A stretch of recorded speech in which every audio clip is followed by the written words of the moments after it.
It hurts.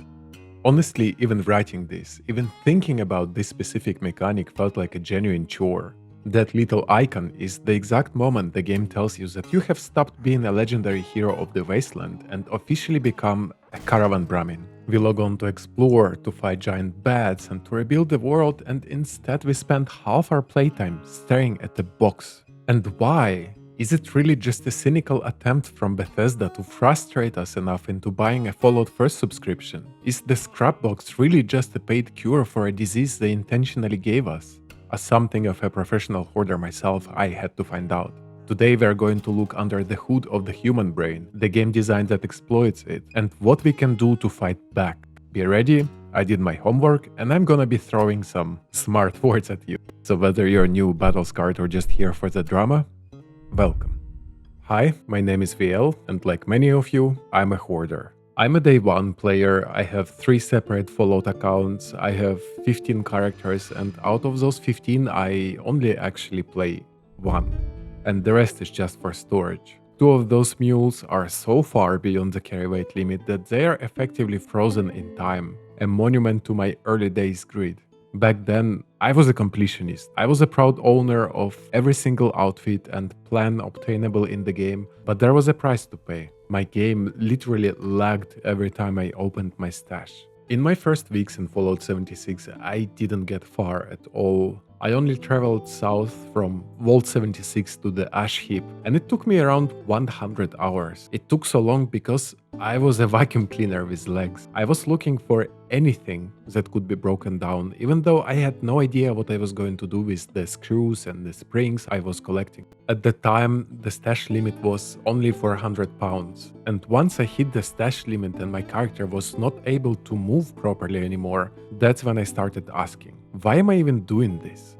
To understand the problem, we have to talk about the villain of the story, and no, it is not Todd Howard, it is your own brain, and specifically how it reacts to a concept called Intermittent Reinforcement. You see, Bethesda didn't just build a post-apocalyptic RPG, they built a dopamine trap. Think about the way loot works. If every event gave you a god roll bloodied explosive fixer, you'd be bored in a week. The human brain stops reacting to rewards if they are guaranteed. Instead, they give you trash. 99.9% of the time you get a 1-star rolling pin with exterminators on it. It's literal digital waste. But that 0.1%, that one time, a genuine top-tier item drops. This fact alone hits a little too hard when you think about glowing mask drop chances, right? That hit of dopamine is so powerful that your brain rewires itself. It starts to treat every single item drop not as what it is, but what it could be. This is the same logic that keeps people at slot machines and Fastnacht events. You're not playing for the spin, you're playing for the potential. You start to treat every chance of a drop as a maybe. And about the weapons, once you get a decent roll, you might think, if I keep this, maybe one day I will find a legendary mod box to swap out medics for bloodied. While it is true, and sooner or later you will find a proper mod box, but the reality check comes when your stash is full of such almost perfect rolls. And this brings us to the design flaw that isn't actually a flaw at all. This limit is actually called a choice architecture. By capping your space, the game forces you to assign value to items. If we had infinite space, nothing would be valuable. You would just have a pile of a little bit of everything. The stash box is a value generator fueled entirely by your anxiety. The limit forces you to look at 2 almost god roll fixers and choose one to be scrapped. And that friction, that painful choice, is what makes the items feel real. Bethesda has engineered a system where the scarcity of space makes the abundance of loot feel overwhelming. We are being squeezed between our biological urge to collect and a digital wall that says, but where are you going to store it? Here we also have to acknowledge the endowment effect. This is a psychological quirk where we value things more simply because we own them. If you saw a mediocre Gatling plasma in a player vendor for 50 caps, you would laugh and keep walking. But the moment you loot the exact same Gatling plasma from a dead Scorch Beast, suddenly it is not that bad. It's a battle trophy, a solid backup weapon that deserves a spot in your stash. Me personally, I am a victim of this. I still have a level 25 non-legendary chainsaw from the early days back when this was the best option for chainsaws. It is useless, but it is mine, so I cannot let it go. Would you rather sell your spot at the next two Fastnachts for 500 caps, or would you be too worried to skip the chance at getting the glowing mask? You see what I'm talking about? This dopamine loop that we're in is the villain of the story. But there's also just in case, which is a big lie that we tell ourselves every time we store something for later. In psychology, this is also known as loss aversion. The pain of losing something or the fear of future regret is twice as powerful as the joy of gaining something new. We do not keep 400 Steam packs because we need them. We keep them because we are terrified of that one hypothetical moment in the future where we might run out of Steam packs and feel stupid for having sold them. To our primal brains, resources equals safety. A full stash box is a safe house. It represents a buffer against the cruelty of the wasteland. An empty stash box feels like death or being vulnerable. We hoard thousands of cannonballs we will never fire because that number makes us feel secure. To prove how insane this has become, I want you to look at this police lineup of archetypes that I just invented 5 minutes ago. Listen closely and tell me honestly, which one are you? The merchant. This player has a little bit of everything. Their vending machine is packed with stuff someone might want to buy. You see their camp icon, and it says that they have 30 weapons, 50 armor pieces, 100 mod boxes. You fast travel there only to realize the mods are all ivory grip revolver mods, and the legendaries are overpriced bed rolls. They put everything on sale, but no sane person will buy their Rusty Knuckles mod box for the excavator power armor. The script hoarder. Their stash is 90% legendary gear and regret. They tell themselves they are just waiting for the daily script limit to reset, but the machine gives 500 script a day, and they are looting 1000. They are in a state of a permanent script debt, holding onto heavy useless gear because they cannot stand the idea of wasting the value by dropping it. The librarian. This person has 400 copies of the Mounted Fox plan. Why? Because it drops from the event boxes only, and maybe a new player or one of their friends will need this. Spoiler, they will not. The buff guy. This player is a walking pharmacy. Every chem, every mutation serum, every XP boosting food item. They are incredibly handy to have in the squad, but the moment they're playing solo, they realize they and their stash is and they cannot stop because if they do, their or their friends min-maxing build will fail.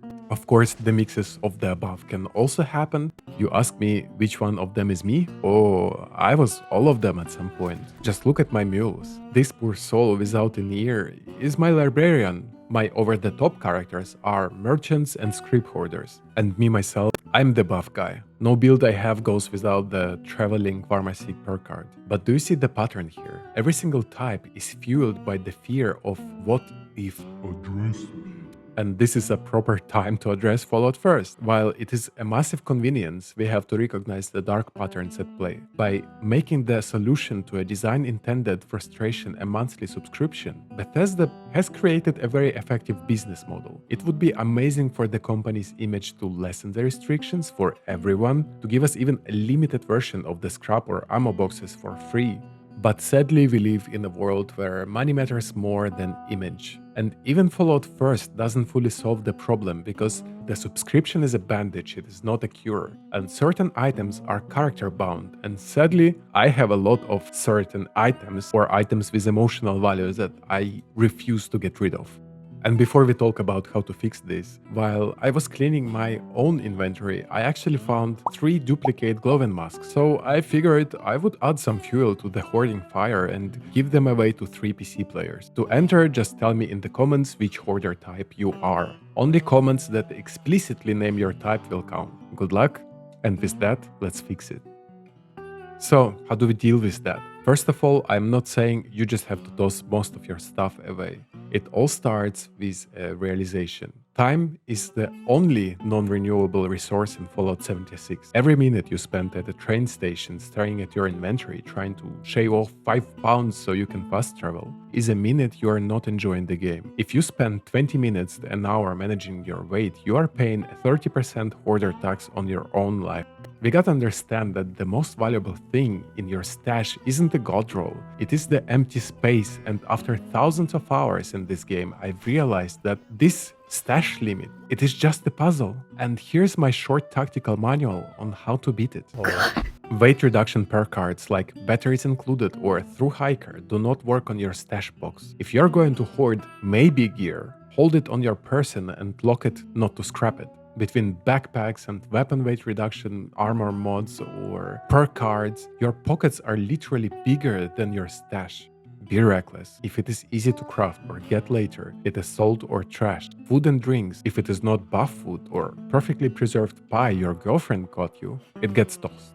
If you want to get the daily limit at VendorBot, don't sell chems and steam packs. While it is a solid starting option, it takes too much space. Instead, sell serums. They're light and have a high value. Lots of players that do raids list them for like 50 caps a piece in their vendor. Script Machine is ignored by me completely because I would rather prefer to learn plans for mod boxes. My legendary modules are acquired by buying cheap mod boxes from players, effectively exchanging caps for script. Speaking of your vendor, do not sell non-meta gear and normal mod boxes unless you know for a fact that you have something rare like this pretty boring looking mod box that would go for 5k caps easy. If you're on PC, such mods like this string mod can help you out with that. It marks all the uncommon and rare plans, outfits and mods, but be careful, it can misfire sometimes. Sell only meta legendary mods in your vendor. First star mods are relatively easy to craft and will make you swim in caps. There is no correct price for items, only what someone is willing to pay. Before you sell something in your vendor, think how much you would pay for it yourself so it doesn't gather dust. Stop opening your mutated packages or holiday gifts immediately. Often, the package weighs less than the stuff inside it combined. Keep them sealed until you actually need what is inside or ready to deal with it. The same applies for 3 and 4 star mod boxes. And finally, be selective with what you pick up and utilize the systems. New tab is your go-to for sorting your stuff before you log out or server hop. If you looted something and it didn't appear there, that means you already have it in your inventory and it's stacked. Mark the junk components you're looking for so you don't pick up, well, junk. When a Fallout First free trial pops, drop everything, spend that entire week filling the scrap box and ammo box to the absolute limit. Once the trial ends, you can still pull items out, you just cannot put them back in. And finally, get a mule. You just need to create a second character, that's as simple as that. Then use a private world or a remote location on a public world and someone online in your friend list to join the same server again with your mule to transfer your someday gear. Doing it solo though is pretty risky on public servers, so do not transfer things that are just too important to you. The tips above clear the stash and mental load on your main character so you can actually get back to having fun. Because Appalachia is not about what you own, it's about what you can do. A full stash is an anchor and an empty one is a jetpack. I stopped being a walking artillery piece, I dropped the weight reduction perks I didn't actually need, and suddenly my build had more room for improvement. And here's also a secret endgame players don't want you to know. When newbies get presents, it is often not about generosity. We just do not want to drop our stuff on the floor and let it go to waste. So go make some newbie happy with your next drop, and I promise you, the Wasteland has a lot more air when your stash has some room. I'll see you out there, hopefully sprinting.